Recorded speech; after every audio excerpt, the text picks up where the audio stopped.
Good morning mga ka-idol, mga kalambat ko dyan sa non-followers ko at followers. Ito po yung laman na nawalan po mga ka-idol, mga kalambat. Nandito na po lahat at ito yung lambat na nawasak po mga ka-idol, mga kalambat. Para may bawas po, mga 1/4 siguro ang nabawas mga ka-idol, mga kalambat. Kulang-kulang 3 bolto mga ka-idol kasi yan.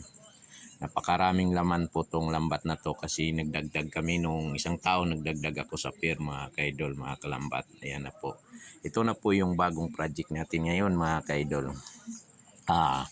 Tinatabas natin mga kaidol o tinatastas natin ang lumiit po mga kalodi at malinis po natin na maayos. Ayan po.